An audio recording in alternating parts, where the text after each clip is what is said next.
मस्ताना मौसम है, रंगीन नजारा, धड़कन क्या कहती है समझो इशारा, आज से जाने मन दिल है तुम्हारा। जय हिंद दोस्तों, मैं हूं दिनेश और आप सभी को मेरे YouTube चैनल पे बहुत बहुत स्वागत है। तो आज मैं इंडियन हिस्ट्री का और एक मज़ेदार टॉपिक के साथ प्रेजेंट हुआ हूँ। वैदिक सभ्यता या वैदिक काल, यह पूरे भारत का जो है वो सबसे प्राचीन ग्रामीण सभ्यता है। तो आज हम लोग इसे बहुत ही इंटरेस्टिंग के साथ पढ़ने वाले हैं। मज़ेदार टॉपिक है और एग्ज़ाम के दृष्टिकोण से भी बहुत ही इम्पोर्टेंट है। वैदिक काल को देखने से पहले मैं अपने YouTube फैमिली को एक थोड़ी सी गुड न्यूज़ दे देता हूँ। बहुत सारे स्टूडेंट मुझे कमेंट किए कि सर वीडियो देखने के बाद फिर उससे नोट्स बनाना ये बहुत समय वेस्ट हो जाता है, एक एक चीज़ हमें देखना पड़ता है कि कहाँ आप क्या बोल रहे हैं, उस चीज़ों को हमें लिखना पड़ता है, तो नोट्स बनाने में थोड़ी कठिनाई होती है। तो अगर नोट्स का आप प्रोवाइड कर देते तो बहुत ही अच्छा होता। बहुत कोई तो ये भी कहें कि सर पैसा ले लीजिए लेकिन नोट्स दीजिए, तो मैं पैसा नहीं, फ्री में मुफ्त में देने वाला हूँ, वो भी हैंड राइटिंग नोट्स। ऐसा नहीं कि कोई किताब का कोई नेट वगैरह से PDF डाउनलोड करके आपको प्रोवाइड करें, नहीं, हम खुद का हैंड राइटिंग नोट्स देने वाले। तो ये नोट्स कहाँ पे प्रोवाइड करेंगे हम, तो याद रखिए टेलीग्राम पे।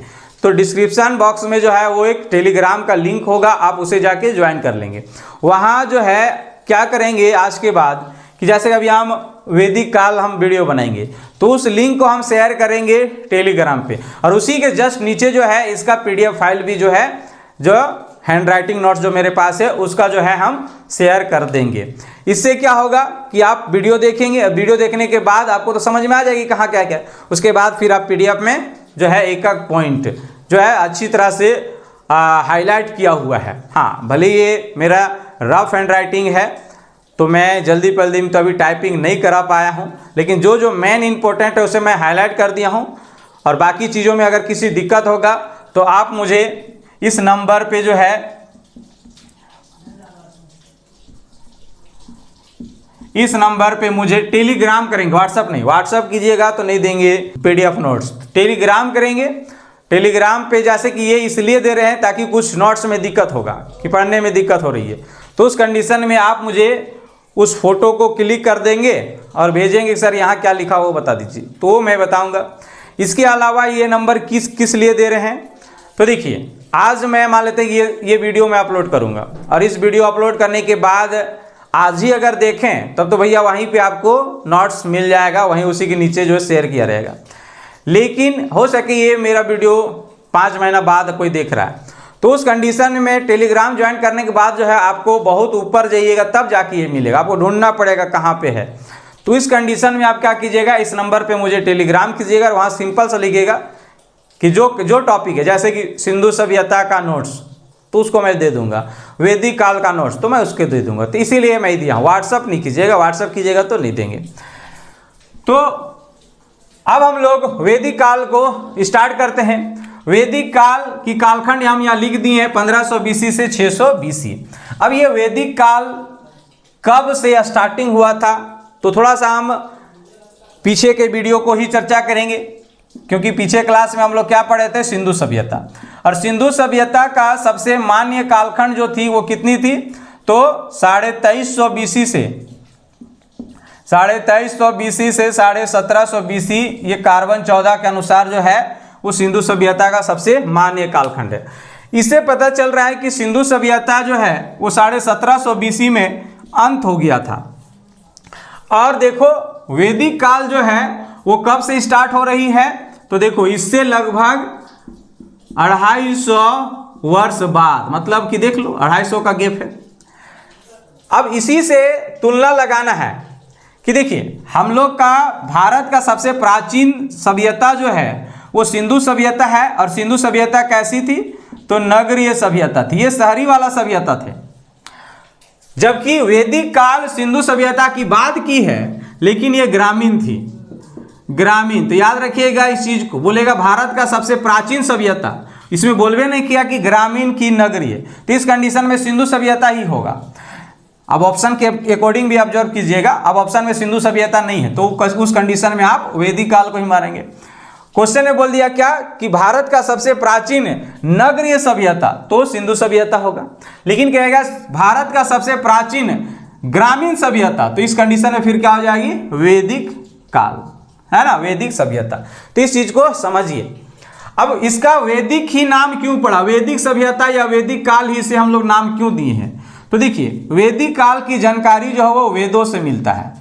अब वेद हम लोग पिछले क्लास में ही पढ़ चुके हैं, अगर आप लोग नहीं पढ़े होंगे तो जाके देख लो। उपवेद हो गया, वेद हो गया, उसके उपवेद, ब्राह्मण ग्रंथ, आर्निया, ये सब चीज की चर्चा कर दिए हैं हम।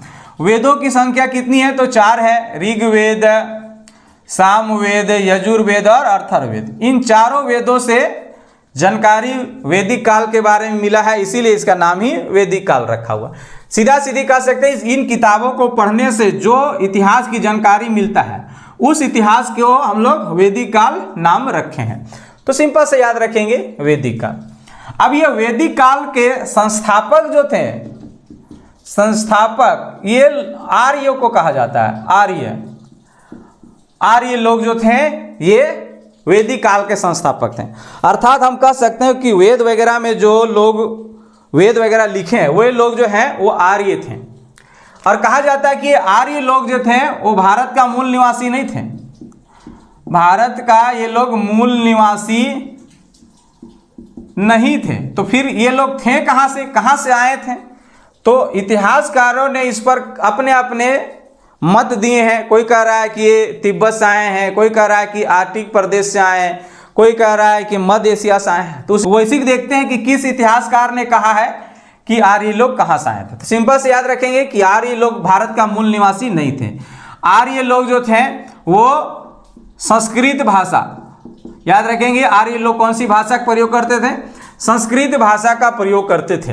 तो अब हम लोग देख लेते हैं कि आर्य लोग का मूल स्थान कहाँ था, मतलब कहाँ से ये लोग आए थे, मूल स्थान। तो मूल स्थान कहाँ से थे उसी के बारे में भारत के कुछ इतिहासकारों ने, इसके अलावा भारत के अलावा कुछ अन्य इतिहासकार, फॉरेनर इतिहासकार भी बताए हैं कि ये लोग कहाँ से आए थे।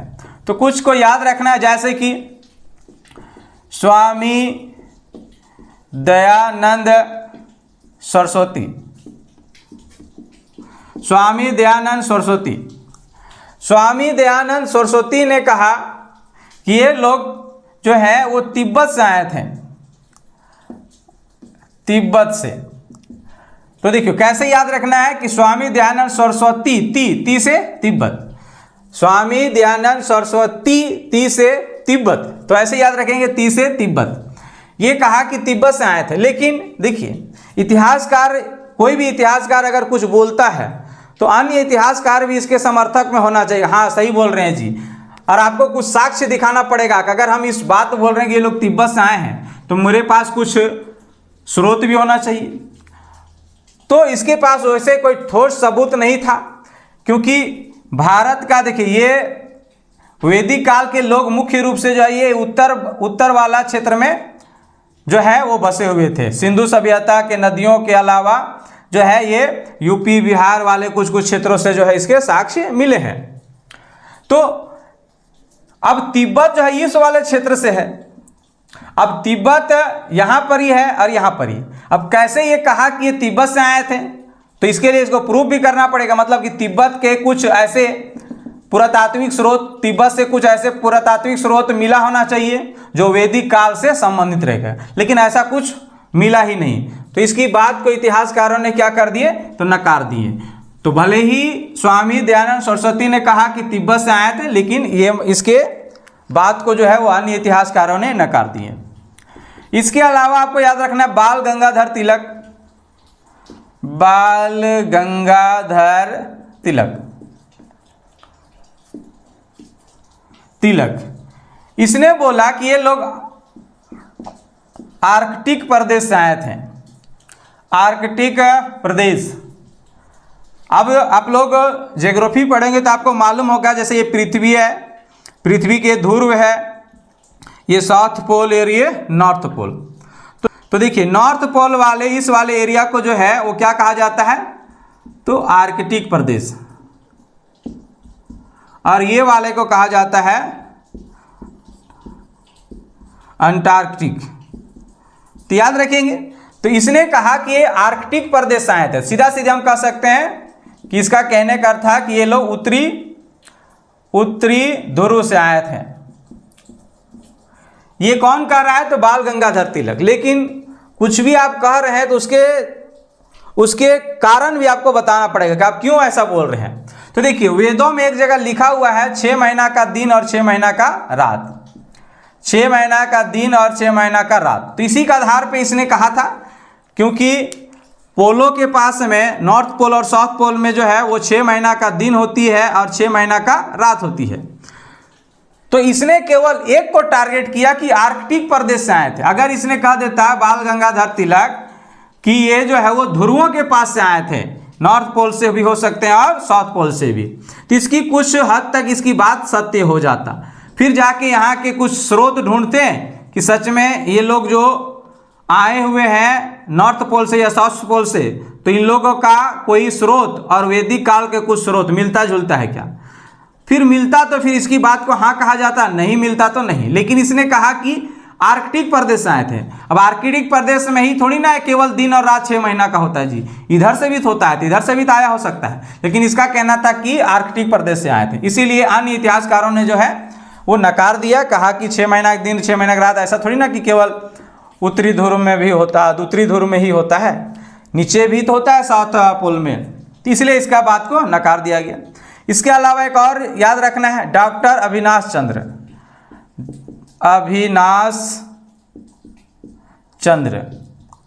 डॉक्टर अविनाश चंद्र ने कहा कि ये लोग जो है वो सप्त सिंधु प्रदेश से आए थे।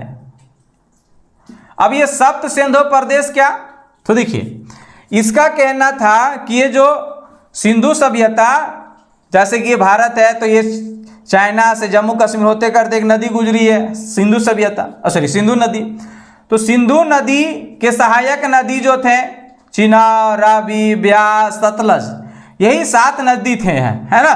तो यही 7 नदियों के किनारे जो सिंधु सभ्यता बसा हुआ था मुख्य रूप से, वही लोग बच खुच के यहाँ पर आए हैं। मतलब कि सिंधु सभ्यता के लोग जो 1750 बीसी में अंत हो गए, उन्हीं में से कुछ लोग बचे होंगे और वही लोग आके इस एरिया में उत्तर भारत में बसे थे। ये डॉक्टर अविनाश चंद्र जी ने कहा।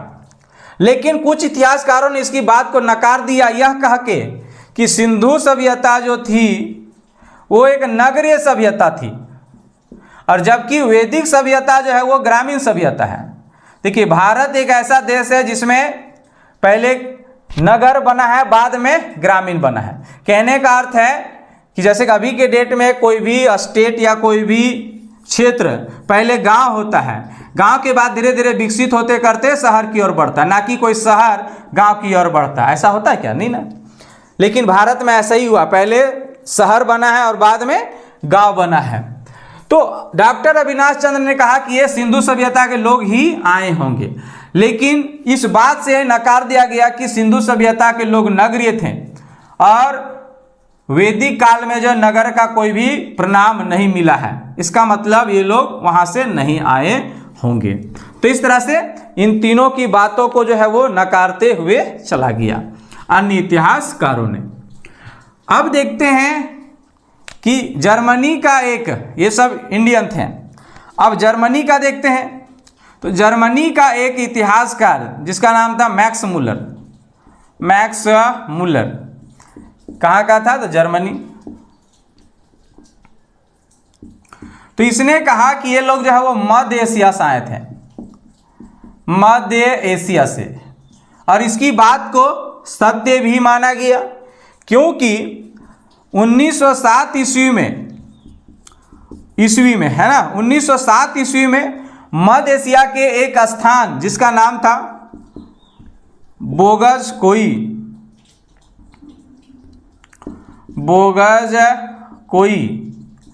तो याद रखेंगे कि 1907 में मध्य एशिया के स्थान का नाम बोगज कोई, वहां से एक अभिलेख मिला और उस अभिलेख का नाम है पड़ गया बोगज कोई अभिलेख। तो बोगज कोई अभिलेख की खोज कब हुई? तो 1907 में। खोज किसने किया था इसकी? याद रखेंगे ह्यूगो ने, ह्यूगो। कैसे याद रखेंगे? तो आपको ऐसे याद रखना है कि बोगस को अभिलेख के खोज करने कौन गया था? कौन का इंग्लिश? हुगो। कौन गया था? हुगो। तो इसी से याद रखना है ह्यूगो, है ना। तो ह्यूगो ने बोगस को अभिलेख की खोज किया कब? तो 1907 में। और इस अभिलेख की जब एज नापा गया कि कितना पहले का है, तो इसकी एज निकला 1400 BC, मतलब कि वैदिक काल का ही आसपास का ये निकला। अब इस अभिलेख में क्या था जो कहा गया कि ये वैदिक काल से ही संबंधित है? तो देखिए, बोगस को अभिलेख में वैदिक काल के 4 देवताओं का नाम मिला। जैसे कि 4 देवता कौन कौन थे? तो इंद्र, वरुण, नासत्य और मित्र। तो ये 4 देवताओं का नाम मिला किसमें? तो बोगस को अभिलेख में। और ये चारों देवता जो है वो वैदिक काल में जो है वो पूजे जाते थे। तो इसीलिए अनुमान लगाया गया कि ये लोग जो थे वो बोगस को मतलब कि मध्य एशिया से ही आए होंगे। ऐसा किस लिए अनुमान लगाया गया? देखिए, बोगस को अभिलेख में जो ये 4 देवताओं का नाम मिला जो वैदिक काल के हैं, ये मध्य एशिया के एरिया में भी इसे पूजा पाठ किया जाता था। पहले वही किया जा रहा था और वहां से जो भी स्रोत मिला है वो वैदिक काल से भी प्राचीन है। तो अंदाजा लगाया गया कि वो प्राचीन है, ये बाद का है, समझे ना। तो इससे अंदाजा लगाया कि पहले वहीं लोग बसे होंगे और ये सब पूजा पाठ करते हैं, उसके बाद इधर आए होंगे तो इधर भी वही पूजा पाठ कर रहे। जैसे कभी भारत के लोग मान लेते हैं अमेरिका चला गया और वहां पर ही बजरंग बली की पूजा कर रहे हैं। अब पता चला कि 5-6 हजार साल बाद अमेरिका से एक बजरंग बली का मूर्त मिला, तो उससे क्या अंदाजा लगाया जाएगा कि भारत के लोग ही वहां गए होंगे, क्योंकि भारत में बजरंग बली का साक्ष्य तो कई साल पहले का मिलेगा और वहां बाद का मिल रहा है। तो इससे अंदाजा लगाया जाएगा कि इंडिया वाले लोग ही अमेरिका गए होंगे। उसी तरह बोगस को अभिलेख में जो 4 देवता मिले वो मध्य एशिया में इससे भी वैदिक काल से भी प्राचीन का मिले, इससे अंदाजा लगाया गया। तो इस तरह से आर्य लोग कहां से आए थे? तो मध्य एशिया थे। इसकी बात को सत्य माना गया। तो याद रखेंगे किसने कहा था कि ये लोग आर्य लोग जो है मध्य एशिया से आए थे? तो मैक्स मुलर ने। और इस बात को और पुष्टि कब किया गया? तो जब बोगस को अभिलेख की खोज हो गई। बोगस को अभिलेख में वैदिक काल के किन देवताओं का नाम उल्लेख है? तो इंद्र, वरुण, नासती और मित्र, 4 देवताओं का नाम आपको याद रखना है। यहां तक किसी को कोई दिक्कत नहीं होना चाहिए। अब देखते हैं कि आर्य लोग भारत आए क्यों थे और आर्य शब्द ही क्यों प्रयोग किए। तो देखिए, पहली बात तो आर्य शब्द जो संस्कृत भाषा से लिया गया था, संस्कृत, और ये संस्कृत भाषा में आर्य का अर्थ होता है श्रेष्ठ, श्रेष्ठ व्यक्ति। आर्य लोग कौन सी भाषा बोलते थे? तो संस्कृत भाषा बोलते थे, ये भी याद रखना है। ये लोग आए क्यों थे? तो शासन करने आए थे। सिंपल से याद रखना, शासन करने। लेकिन लड़ाई पीट के माध्यम से शासन नहीं करने आए थे। इन लोग भाषा के आधारित पे, भाषा के आधार पे, मतलब कि यहाँ के लोगों को भाषा, संस्कृत भाषा सिखाएंगे और फिर उसे अपनी और संस्कृत भाषा के महत्व बताते चलेंगे और उसे अपना ग्रुप में शामिल कर लेंगे और इस तरह से धीरे धीरे पूरे भारत पे कब्जा कर लेंगे। तो शासन करने आए थे मुख्य रूप से। ये लोग भारत के नहीं थे, ये लोग मध्य एशिया से आए थे। तो जो लोग बाहर से आए थे वो संस्कृत भाषा बोलते थे और उसे आर्य लोग कहते थे। लेकिन भारत के जो मूल निवासी थे, मूल निवासी, भारत के मूल निवासी, वो लोग संस्कृत नहीं जानते थे, तो उसे अनार्य कहा गया है। तो कई बार यहाँ ये क्वेश्चन पूछा है, भारत का मूल निवासी थे आर्य अनार्य दोनों, तो आप क्या मार के आएंगे? अनार्य। अनार्य लोग भारत के मूल निवासी थे, आर्य लोग मूल निवासी नहीं थे। तो यहाँ तक किसी को कोई दिक्कत नहीं। अभी बताएं कि ये लोग शासन करने आए थे और भाषा के आधार पे, मतलब कि संस्कृत में कुछ कुछ इन लोग जादू मंत्र पढ़ते थे और कुछ चमत्कार कर देते, जैसे कुछ कुछ जादू चंत्र की यार आग निकाल लिया, समझ ना, किसी को बकरा बना दिया, कभी बकरी बना दिया, ऐसे। तो इससे आकर्षित होते थे। हम लोग भी अपने ज़माने में आज से 10 साल पीछे चले। आजकल ना वो मदारी उदारी वाला काम खत्म हो गया, क्योंकि आजकल मोबाइल आ गया तो आदमी उसमें सर्च करके देख लेता है कि ये कैसे हुआ, कबूतर कैसे बन गया, बकरी कैसे बन गया। लेकिन आज से 5-6 साल पहले अगर सांप भी नचाने आता था तो वहाँ भीड़ भाड़ अच्छा खासा लगता था, लेकिन आजकल अगर सांप नचाने जाएगा तो कोई भीड़ भाड़ नहीं होता है। तो उस तरह से कुछ संस्कृत भाषा में कुछ बोलते थे और जादू टोना करते थे तो लोग आकर्षित होते थे। और इस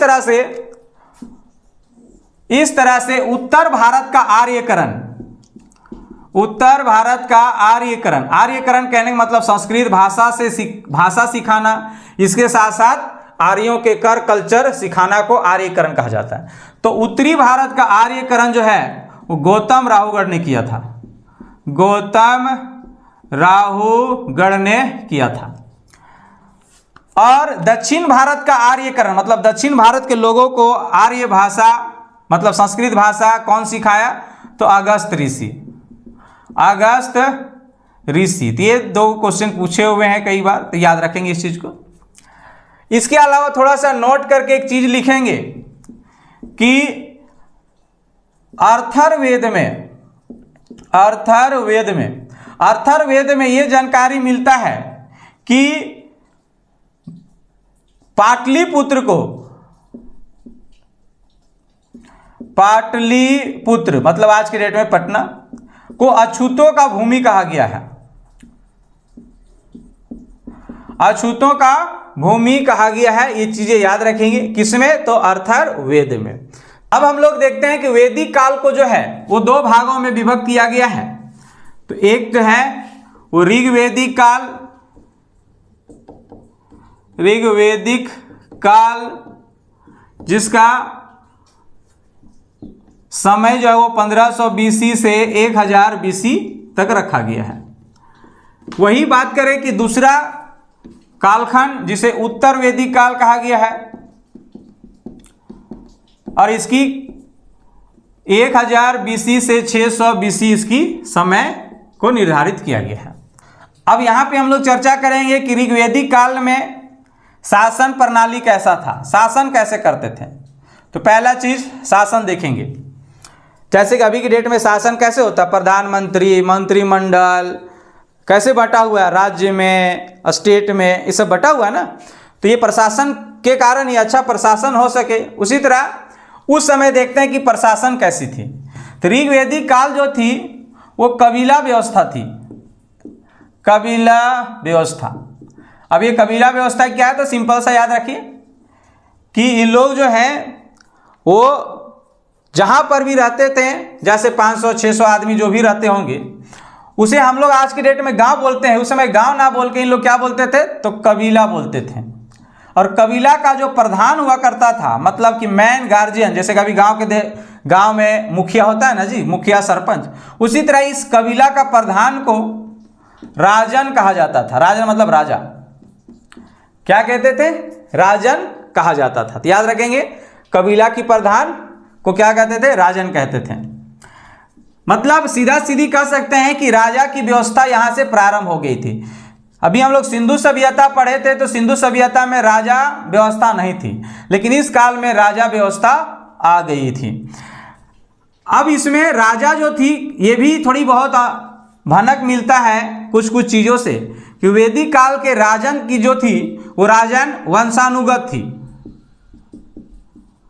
वंशानुगत कहने का अर्थ क्या है, कि राजा का बेटा ही राजा बनेगा, ऐसा था। लेकिन इस समय के राजा के पास जो थी वो सीमित शक्तियां थी, सीमित शक्ति थी। सीमित शक्ति कहने का मतलब क्या, कि ये लोग जो थे, राजा जो थे, वो कुछ भी कार्य अपने मनमौजी से नहीं करता था।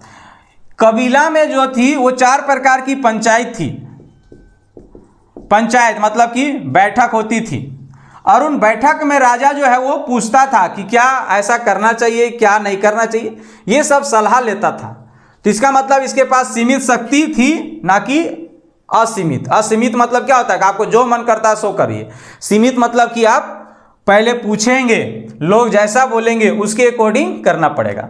तो पंचायत की व्यवस्था जो है लगभग यहाँ 4 प्रकार के देखने को मिलता है। पहला सभा, दूसरा याद रखना है समिति, तीसरा याद रखना है विदद, और चौथा याद रखना है गण। तो 4 प्रकार की पंचायत ऋग्वेदिक काल में देखने को मिलता है। ये पंचायत में क्या क्या बात होती थी, जैसे कि अभी के डेट में लोकसभा है, राज्यसभा है, या गांव घर में पर है, पंचायत है कि नहीं थी। तो ये सब की व्यवस्था अलग अलग किया गया, किस पंचायत में कौन सी मैटर को सुलझाया जाएगा, ये सब सारी चीजें। तो सभा की बात करें कि सभा में क्या होता था, तो सभा जो थी वो उच्च लोगों की बैठक थी, मतलब उच्च लोग यहां पर ही बैठते थे। इसे किस वर्ड से फंसाएगा आपको, संभ्रांत बोलेगा, समझ ना, बोलेगा क्या कि निम्न में से वैदिक काल के किस पंचायत में संभ्रांत की बैठक होती थी। संभ्रांत मतलब उच्च अधिकारियों को, उच्च लोगों को बैठक होती थी। तो याद रखेंगे उच्च लोग मतलब संभ्रांत की बैठक किस में होती थी, तो सभा में होती थी। सभा में और क्या होता था, तो लूटे हुए सामग्रियों की बंटवारा होता था। लूटे हुए सामग्रियों की बंटवारा, सामग्रियों की बंटवारा होता था। अब ये सामग्री कहां से लाते थे, अब ध्यान से समझिए इस बात को।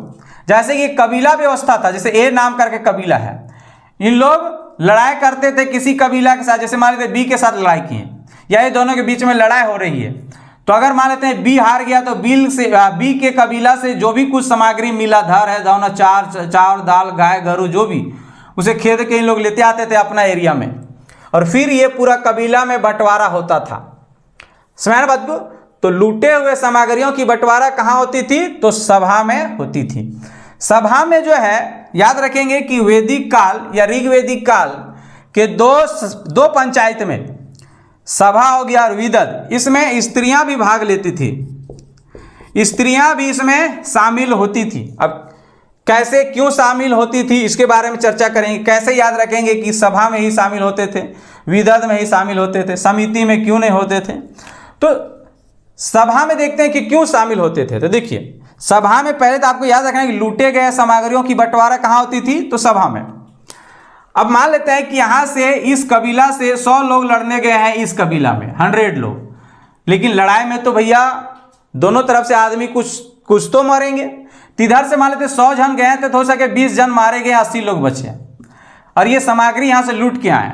तो जो लोग 20 लोग मारे गए हैं, तो उन लोगों का हिस्सा, मतलब कि जो भी यहां से लूट के जो सामग्री लाया गया और सभा में वितरण हो रहा है, बंटवारा हो रहा है, तो इस 20 लोगों का हिस्सा कौन उठाने जाएगा, तो उसकी पत्नियां सभी जाती थी, है ना, पत्नी सब जाती थी। तो इसका मतलब कि स्त्री सबको भाग लेने की अधिकार था। समझ, तब ऐसे याद रखेंगे। सिचुएशन को समझिए, इतिहास पढ़ने के लिए आपका इमेज बनेगी, क्या सिचुएशन होता होगा उस समय, क्या सिचुएशन रहा होगा कि महिला सबको भाग लेने का मौका मिला, क्योंकि यहाँ तो उच्च लोग बैठते थे और वैदिक काल में स्त्रियों की उतनी मानगान नहीं है, ये पितृसत्तात्मक सभ्यता थी। तो स्त्री सबको यहाँ क्यों बुलाया जाता था, तो यही रीजन होगा कि पति सब मर जाते होंगे, तो पति सब का हिस्सा जो मिलता था वो पत्नियां सब जो है वो उठाने के लिए आते थे। यहाँ तक समझ में आ गया। तो सभा में उच्च लोगों की बैठक थी, लूटे गए सामग्रियों की बंटवारा होती थी और स्त्री भी भाग लेती थी। समिति को चर्चा करते हैं, तो समिति में याद रखेंगे वैदिक काल के समिति को आज का लोकसभा से तुलना किया जाता है। लोकसभा, तो कई बार ये क्वेश्चन पूछा हुआ है कि वर्तमान के लोकसभा की तुलना वैदिक काल के किस पंचायत से की जाती है, तो आपको याद रखना है समिति से।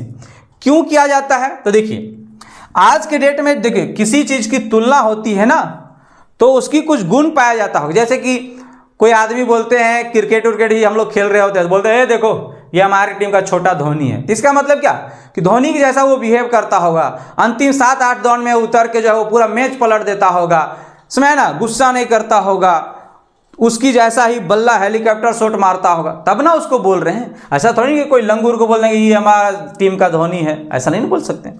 तो उसी तरह अगर यहाँ तुलना हो रहा है वर्तमान के लोकसभा से, तो पहले तो वर्तमान के लोकसभा के बारे में जानो कि है क्या। तो वर्तमान के लोकसभा में क्या होता है जी, तो मंत्री की चुनाव होती है। मंत्री मतलब अभी के डेट में बोल सकते हैं प्रधानमंत्री, उस समय की तुलना कर सकते हैं कि उस समय राजा चुना जाता था, अभी प्रधानमंत्री। तो लोकसभा में ही प्रधानमंत्री की चुनाव होती है। है ना। अभी फिलहाल ही भारत में लोकसभा की चुनाव हुई, तो लोकसभा में जिस तरह प्रधानमंत्री को चुना जाता है उसी तरह समिति में जो है वो राजन को चुना जाता था। राजन मतलब राजा को। अब स्टूडेंट के बीच में कंफ्यूज कि सर अभी आप बोले कि राजा का जो था वो वंशानुगत था, तो राजा का बेटा ही राजा बनेगा, तो फिर इसमें चुनने वाली कहाँ बात आ गई, समिति क्या आ गई। तो देखिए सिचुएशन क्या रहा होगा कि लोग राजा को चुनने के लिए समिति बनाया था। तो सिचुएशन ये रहा होगा कि अगर वंशानुगत तो था राजा, लेकिन अगर राजा का 4 गो बेटा हो गया, 3 गो बेटा हो गया, या 2 से अधिक या 1 से अधिक बेटा हो गया, तो इस कंडीशन में अगर मान लो तो 2 ही बेटा हुआ और दोनों दावेदारी कर रहा है हम राजा बनेंगे, वो बोल रहा है हम बनेंगे, तो इस कंडीशन में समिति में चुना जाता था कि दोनों में राजा किसे बनाया जाए। तो इसी का डिसाइड होता था समिति में। तो राजन की चुनाव, तो याद रखेंगे यहाँ पर ही कि वर्तमान के लोकसभा की तुलना वैदिक काल के किस पंचायत से किया जाता है, तो समिति से। अब देखते हैं कि विदध में क्या होता था। तो विदध में याद रखेंगे यहां पर ही कबीला के अंदर, जैसे ये कबीला है तो कबीला के अंदर में अगर कोई लड़ाई पीट हुआ तो उसको सुलझाया जाता था कहां पर ही, तो विदध में। याद रखेंगे इस चीज को। और विदध में अभी बताएं कि विदध में स्त्रियां भी भाग लेती थी। तो 2 ऐसे वैदिक काल के पंचायत जिसमें स्त्रियां भी भाग लेती थी, एक सभा में और एक विदध में। तो सभा वाला तो रीजन हम लोग जान गए कि स्त्री सबको यहाँ क्यों बुलाया जाता था, क्योंकि पति मर गया तो उसका हिस्सा उठाने के लिए। लेकिन विदध में क्यों होता था, विदध में जब पंचायत यानी कि विदध में जब पंचायत होती थी तो वहाँ स्त्रियों को कब क्यों बुलाया जाता था, तो इसके पीछे रीजन क्या था, मैन लड़ाई उड़ाई झगड़ा का कारण क्या थी, स्त्रियां ही तो थी। मान लेते कि कोई कबीला है ये वाला, ए नाम का एक कबीला बी नाम के कबीला से लड़ाई करने गए, तो जितने भी इस कबीला का जेंट्स होते हैं वो तो लड़ाई में चले गए। मान लेते हैं यहाँ सब लेडीज सब बचल है, अब लेडीज मान लेते हैं यहाँ पर ही सी और डी नाम करके लेडीज है, ये दोनों लड़ गई। अब उधर से हस्बैंड सब लड़ाई करके आया, और बाद मीटिंग बैठा रहा है, समझ ना, कहाँ पर विदध में। अब विदध में ये अपन आया मर्द जैसे आया तो सी उसका रही है, देखो वो हमरा इसे बोल ले लो, ये जो है अपन मर्द के उठा नहीं उसका रहा है, बहका रहा है कि देखिए वो हमको ऐसे की थी ये की थी। तो इस कंडीशन में विदध में सबकी मीटिंग होगी और इन लोगों का पति के साथ साथ में इन लोगों का भी बुलाया जाएगा, है ना, पत्नियों का भी, क्योंकि यही सब तो कारण बताएंगे ना कि क्या क्या हुआ था, क्योंकि पति सब तो गए थे युद्ध में लड़ने। तो ये जो लड़ाई पीट होता था कबीला के अंदर में, तो उसको सुलझाने के लिए विदध में रखा गया था।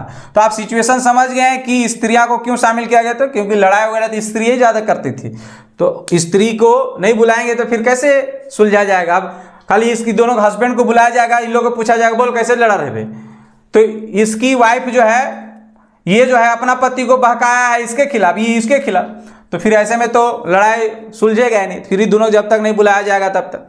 तो इस तरह से विदध में कबीला के अंदर की प्रॉब्लम को सॉल्व किया जाता था। वही गण की बात करें तो गण में क्या होता था कि पारिवारिक में लड़ाई हुआ, मान लेते हैं कि ए नाम करके फैमिली है, यहाँ सास है, ससुर है, पुतोह है, ये सब बाल बच्चे हैं सब।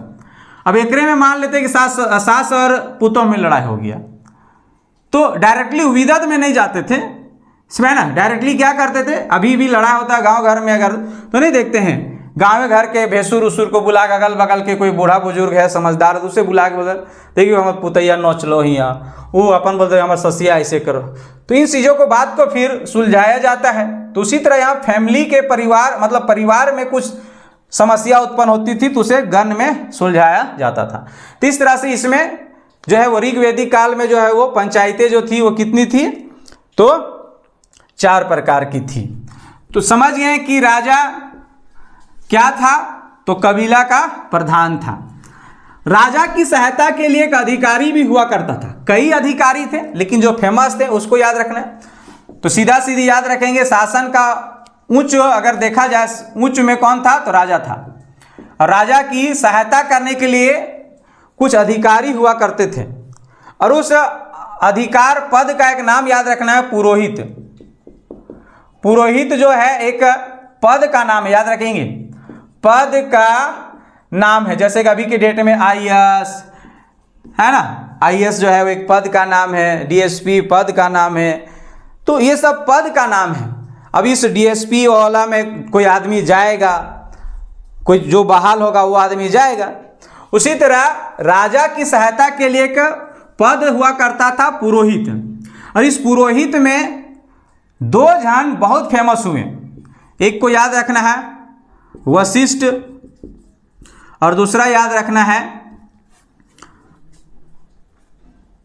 विश्वामित्र।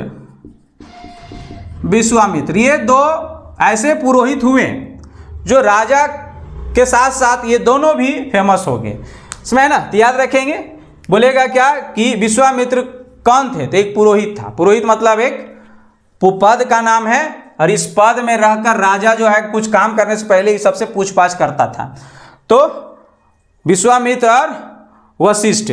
विश्वामित्र जो है वो लोगों को संस्कृत भाषा सिखाने के लिए ऋग्वेद के 3 मंडल में गायत्री मंत्र का उल्लेख किया है। गायत्री मंत्र जो आप लोग को पढ़ा चुके हैं, वेद वगैरह पढ़ा है उसी में, कि गायत्री मंत्र की रचना विश्वामित्र ने किया था। और ये गायत्री मंत्र किस देवता को समर्पित करता है? तो सूर्य देवता सावित्री की। ये सारे डिटेल हम पढ़ा दिए हैं। तो ये दो चीज़ें आपको याद रखना है। ये सलाह देते थे किसे? तो राजा वगैरह को देते थे। राजा का मुख्य कार्य क्या था? तो बताएं कि कबीला का प्रधान होता था, और जब दो कबीलाओं के बीच में लड़ाई होता था तो युद्ध का नेतृत्व करता था। और इस युद्ध के साथ साथ युद्ध तो करवे करता था, और क्या करता था? तो इससे देखिए, इस कबीला में सबसे ज्यादा उत्तम धन जो माना गया था वो गाय को माना गया है। अब गाय अगर किसी का गुम हो गया या किसी अन्य कबीला वगैरह ले गए हैं तो उन कबीलाओं पे युद्ध करके उन गायों को लाना इसका काम था। सीधा सीधी कह सकते हैं ये राजा का जो है, राजा का मुख्य कार्य गौधन की रक्षा करना होता था। मतलब गायों की रक्षा करना होता था, गौधन की रक्षा करना होता था राजा को। और जब दूसरे कबीला के साथ में युद्ध होता था तो इस कंडीशन में राजा अकेले थोड़ी ना लड़ने जाता था, यहाँ के कुछ लोगों को ले जाता था। अब सभी लोगों को नहीं ले जाता था, कुछ लोगों को। जैसे किसको किसको लेता था? देखिए, मान लेते इस गांव में तो बहुत सारे, मतलब गांव बोल रहे हैं, कबीला में बहुत सारे गाय होंगे, क्योंकि गाय को उत्तम धन माना गया है। तो बहुत सारे, मान लेते कि इस कबीला में 5000 ही गाय हैं, तो इसको चराने के लिए 100 लोग भी तो जरूर होंगे चरागा। जैसे वर्तमान में हम लोग गोरखिया बोलते हैं गांव घर में। तो गांव घर के लोग इतिहास बहुत जल्दी समझ में आएगा, क्योंकि वो लोग उस चीज़ों से गुजरे रहते हैं। गोरखिया वगैरह उन लोग अच्छे से समझेंगे। और अगर गलती से कोई गाय गरू चराने गया होंगे तो उसको तो मालूम ही होगा कि गांव घर में नहीं देखते हैं कि सब कोई गरू चराने चल गए हैं, सब घर से एक आदमी जाता था। उस समय राजा इसका मुख्य काम करते थे, और राजा इस सब का हैंडल करते थे कि ककर घर से कितना गोरखिया जाना, ये सब गायों की रक्षा इसी का कार्य था। तो ये 100 लोग हुआ करते थे। जैसे 500 गाय को चराने के लिए 100 लोग, और 100 में से एक को प्रधान माना जाता था, मतलब मैन लीडर। ये जो कहेगा उधरे चराने लेगना है, जो कहेगा वही करेंगे। तो इस चरागा के प्रधान को जो है वो ब्राजपति कहा जाता था। ब्राजपति, याद रखें, कई बार ये क्वेश्चन पूछा। तो जब राजा युद्ध में जाता था तो ये ब्राजपति को भी ले लेता था, और इसके साथ साथ बोलता था कि जो तेरा ये जो 100-150 लोग हैं उसे भी तुम ले लो। इसके साथ साथ और राजा किसको युद्ध में ले जाता था? याद रखना है, परिवार के प्रधान, मतलब कि प्रत्येक घर का जो प्रधान, जैसे अभी डेट में गार्जियन है ना जी, पिताजी या दादाजी होते हैं, तो परिवार के प्रधान, उस समय परिवार के प्रधान को जो है कुलपा कहा जाता था। याद रखें कई चीजें कि वैदिक काल के परिवार के प्रधान को कुलपा कहा जाता था, याद रखेंगे इस चीज को। इसके अलावा और लड़ाकू दलों के प्रधान, मान लेते हैं कि इस एरिया में कुछ लोग हैं जो लड़ाके के लिए फेमस हैं, तो उस लड़ाकू दलों के प्रधान को जो है वो ग्रामीण कहा जाता था। ग्रामीण, याद रखेंगे इस चीज को। तो इन सब को राजा जो है वो एकत्रित करके, जैसे कि चरागा का प्रधान या यूथ का भी प्रधान बोलेगा, यूथ मतलब युवा का प्रधान, तो युवा का प्रधान हो गया, चाहे चरागा का प्रधान हो गया, इसे ब्राजपति कहते थे। तो इसको युद्ध में ले लेता था और बोलता था अपना आदमी को कुछ के ले लो। फिर परिवार के प्रधान कुलपा को ले लेता था। इसके अलावा डाकुओं दलों के प्रधान ग्रामीण को, और इसके साथ साथ बोलता था कि अपना तेरा आदमी है उसको भी ले लो। और इस तरह से युद्ध में कबीला के नेतृत्व जो है वो कौन करता था, तो राजन करता था। तो ये शासन व्यवस्था था किसमें, तो ऋग्वैदिक काल में। अब देखते हैं कि इसमें सामाजिक व्यवस्था कैसी थी, समाज कैसे थे इसमें। तो ये शासन व्यवस्था कैसे, शासन व्यवस्था मतलब कैसे इन लोग अन्य देशों के अन्य कबीलाओं के साथ में कैसे लड़ते थे, किसको क्या बोलते थे, ये सब सारी चीज़ें हम लोग देख लिए। अब देखते हैं कि ऋग्वैदिक काल में सामाजिक व्यवस्था कैसी थी। सामाजिक व्यवस्था कैसी थी इसके बारे में हम लोग चर्चा करते हैं। तो पहली चीजें तो आपको याद रखना है, एक तो परिवार के प्रधान को कुबला कहा जाता था। यहां क्या क्या प्रथा मिलता पहले उसकी चर्चा कर लेते हैं। तो सामाजिक में आपको याद रखना है, पहली तो यहां विधवा विवाह प्रथा चलता था। मतलब कि अगर कोई महिला का या कोई लेडीज का पति मर गया तो दोबारा शादी कर सकती थी। तो इसी को कहा गया है विधवा विवाह प्रथा। इसके अलावा नियोग प्रथा था। अब नियोग प्रथा क्या था, तो वैसे स्त्री जिसके अगर बाल बच्चे नहीं होते थे तो उस कंडीशन में वो अपना देवर से, या देवर नहीं है तो समगोत्र से, मतलब समगोत्र होना चाहिए, से वो शारीरिक संबंध बनाकर वो बच्चे का गर्भधारण करती थी। तो यहाँ नियोग प्रथा का भी प्रचलन देखने को मिला है। इसके अलावा यहाँ से वेश्य प्रथा का भी प्रचलन देखने को मिला है। किसमें, तो ऋग्वैदिक काल में, या वैदिक काल भी बोलेगा तो कोई दिक्कत नहीं, क्योंकि वैदिक काल के अंतर्गत में ही तो ऋग्वैदिक है। लेकिन याद रहे यहाँ पर ही बाल विवाह जो आज के डेट में 8वें 9वें क्लास में टकाटकी स्टार्ट होके 9वां 10वां में 12-15 साल में जो है वो भाग जाते हैं, विवाह हो जाती है। तो वैसी प्रथा यहाँ नहीं थी, बाल विवाह का जो है वो प्रथा यहाँ देखने को नहीं मिला है। तो ये सामाजिक व्यवस्था में पहले तो ये चीजें देख लेंगे। इसके साथ साथ एक प्रथा और लिखेंगे, बहुपति प्रथा भी थी। मतलब कि एक के साथ 2-3 पति भी रखने की चर्चा यहाँ से मिला है, तो बहुपति प्रथा है ना। लेकिन याद रहे कि वैदिक काल जो है वो पितृसत्तात्मक जो है सभ्यता थी, जबकि सिंधु सभ्यता जो थी एक मातृसत्तात्मक सभ्यता थी। तो याद रखेंगे इस चीज को। इसके अलावा और यहां से क्या मिला है सामाजिक दृष्टिकोण से, तो इसके लिए आपको याद रखना है कि कहा जाता है कि कर मतलब टैक्स लेने का तो कोई अधिकारी का तो उल्लेख नहीं मिलता है, लेकिन कहा जाता है कि यहाँ के लोग, इस काल के लोग स्वयं राजा को जो है मतलब राजन को टैक्स देते थे, और उस टैक्स को बाली कहा जाता था। बाली, कहीं कहीं बलि भी मिलता है, समझ ना। तो ये कर है, टैक्स जो है उपजाऊ का कुछ कर देते थे इन लोग। तो याद रखेंगे कि वैदिक काल के कर को क्या कहा जाता था, तो बाली कहा जाता था। और कुछ याद रखना, जैसे कि गोत्र शब्द का पहली बार उल्लेख ऋग्वेद में ही मिला है, गोत्र हो गया। इसके अलावा वर्ण शब्द का भी उल्लेख जो है वो ऋग्वेद में ही पहली बार मिला है। वर्ण का अर्थ यहां पर ही रंग से था। गोरे वर्ण ये आर्य लोग थे, मतलब बाहर से जो आए थे वो लोग। और काले वर्ण मतलब काला रंग वाले, काले वर्ण जो अनार्य मतलब भारत के मूल निवासी सबको कहा गया। लेकिन याद रहे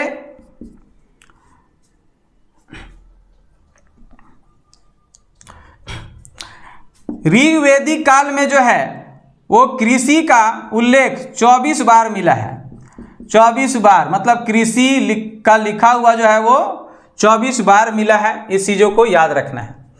इसके अलावा ऋग्वेदिक काल के 10वां मंडल में जो है वो समाज का उल्लेख मिला है और इसमें दिखाया गया है कि समाज जो थी उस समय 4 प्रकार के थी। आप इस डायग्राम से करके बनाएंगे। पहला सबसे ऊपर जो था वो ब्राह्मण, लेकिन इस डायग्राम से आपको यह पता चलेगा कि ये सबसे श्रेष्ठ है, लेकिन जनसंख्या के मामले में सबसे कम थे। तो ब्राह्मण, उसके बाद दूसरा क्षत्रिय और तीसरा वैश्य और चौथा जो था शूद्र थे। तो सबसे अधिक जनसंख्या में कौन थे? शूद्र थे। लेकिन याद रहे कि इस काल में, ऋग्वेदिक काल में समाज जो थी ये वंशानुगत नहीं थी। यहाँ कर्तव्य के अनुसार थी, कर्तव्य के अनुसार समाज थी। जैसे कि अगर कोई पढ़ा लिखा टीचर वगैरह है, अभी की डेट में तुलना करके देखें तो अगर कोई अभी की डेट में अगर ऐसी समाज रहता तो कैसा रहता कि जो लोग शिक्षक वगैरह हैं वो लोग ब्राह्मण कहलाते हैं, जो सेना पुलिस ही सब में आते हैं वो क्षत्रिय कहलाते हैं, जो बिजनेसमैन है वो वैश्य कहलाता है और जो इन तीनों की सेवा करेगा उसे शूद्र कहलाता है। ये अभी वर्तमान की तुलना करके बताएं। लेकिन उस समय 10वां मंडल में एक लड़का कहता है कि मेरे पिताजी ब्राह्मण हैं, मैं क्षत्रिय हूँ, मेरा भाई वैश्य है, मेरी माँ शूद्र है। ऐसे चर्चा मिला है।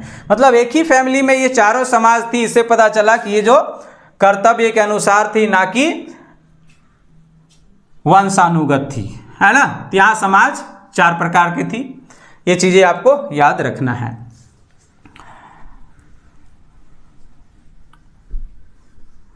अब देखते हैं ऋग्वेदिक काल के देवताएं।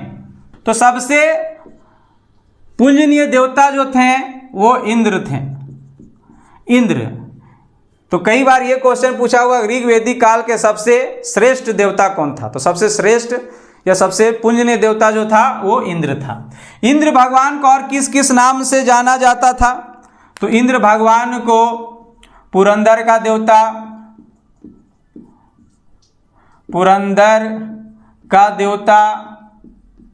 इसके अलावा युद्ध का देवता। जब राजा युद्ध करने जाता था तो इंद्र भगवान को ही पूजा करके जाता था, तो युद्ध का देवता कहते थे, है ना। वर्षा का देवता। तो ये 3 इसके उप जरूर याद रखेंगे, उपनेम। पुरंदर का देवता, युद्ध का देवता और वर्षा का देवता। इंद्र भगवान की चर्चा जो है वो ऋग्वेद में 250 बार किया गया। ये भी आया करके इस पॉइंट को याद ही रखना है कि ऋग्वेद काल में इंद्र भगवान की चर्चा कितनी बार है? तो 250 बार है। दूसरा सबसे श्रेष्ठ देवता जो था वो अग्नि देवता। अग्नि देवता की चर्चा 200 बार किया गया है। और इसका मुख्य कार्य क्या था? तो अग्नि देवता का मुख्य कार्य क्या था? तो देवताओं और मनुष्य के बीच संपर्क कराता था। और आज भी देखिए कि हम लोग कोई पूजा पाठ करते हैं तो आग, अग्नि देवता मतलब आग को रख के ही करते हैं। आज भी अगर हमको कुछ मांगना रहता है, अगरबत्ती वगैरह जला लेते हैं और उसको बोलते हे भगवान मुझे फल मिला देना। तो ये क्या हो रहा है कि आग को ही हम पूजा कर रहे हैं। आग हो सके, हमारे हिंदू धर्म में आग को ही क्या कहा गया है? तो मनुष्य और देवताओं के बीच में संपर्क कराता है। तो उसी समय से ये चलता आ रहा है। आज भी देखिए बिना अग्नि भगवान मतलब आग के बगैर पूजा पाठ हम लोग में नहीं होती है। तो अग्नि देवता। इसके अलावा आपको क्या याद रखना है? तो सोम देवता। ये सोम देवता को किस नाम से जाना जाता था? तो जंगल का देवता। इसकी जिक्र किस में है? तो ऋग्वेद के 9वां मंडल में है। तो ये चीज़ आपको याद रखना है। आगे देखते हैं वरुण देवता, इसे जल का देवता, समुद्र का देवता,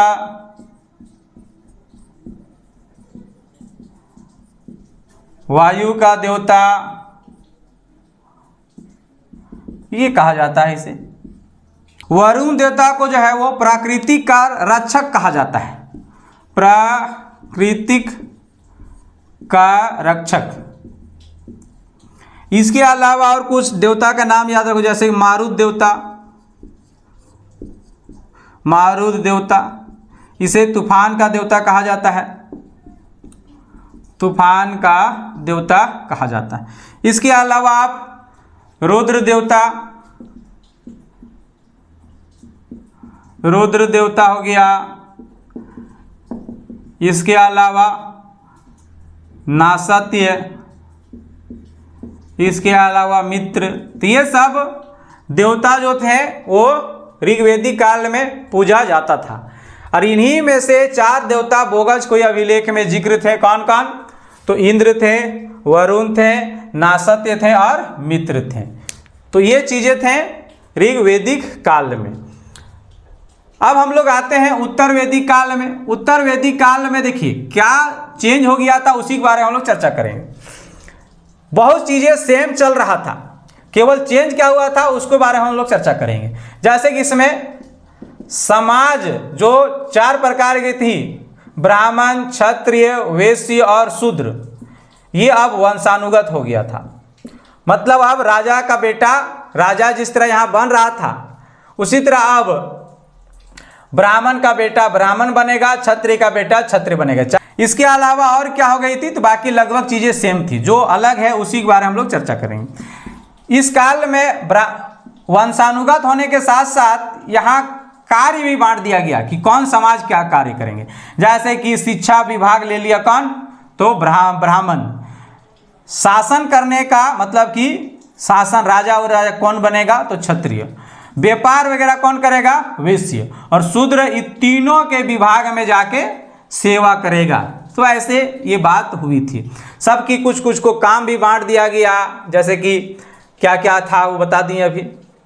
शूद्र लोग भले जनसंख्या में सबसे ज्यादा थे, लेकिन सबसे नीचे जो है वो रखा गया। इन तीनों को सेवा करते थे ये सब।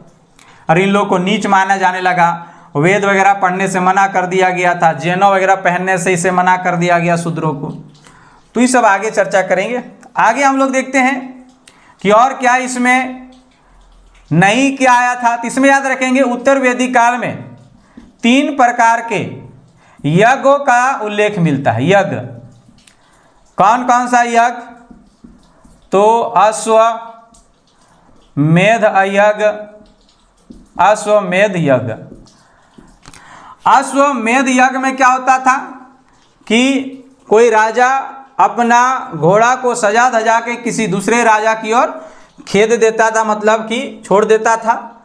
और वो घोड़ा जिधर जिधर उस एरिया में जाएगा वो सारा जर जमीन जो है वो उस जिसका घोड़ा था उसका हो जाएगा। और अगर अगला राजा इस घोड़ा को रोक देता है तो उसके साथ क्या हो जाता था, तो युद्ध हो जाता था। तो इसके अलावा राजश्रेय यज्ञ था। राजश्रेय यज्ञ, राजश्रेय यज्ञ में क्या होता था कि राजा अपना राज अभिषेक के दौरान जो भी पूजा पाठ करवाता था उसे राजश्रेय यज्ञ कहते थे। इसके अलावा वाजपेय यज्ञ था। वाजपेय यज्ञ, वाजपेय यज्ञ में क्या होता था कि राजा जो है ये कंपटीशन यज्ञ था। अपने सेना सबको जो है वो अगर कोई नई हथियार वगैरह आया तो उस हथियार के बारे में जानकारी देता था राजा, है ना। और इसके साथ साथ यहाँ कंपटीशन भी कराता था। यहाँ रथ का रेस भी होता था और रथ का रेस में राजा भी भाग लेता था और राजा हमेशा विजय होती थी। तो ये 3 प्रकार के यज्ञों का उल्लेख मिलता है किसमें, तो उत्तर वैदिक काल में।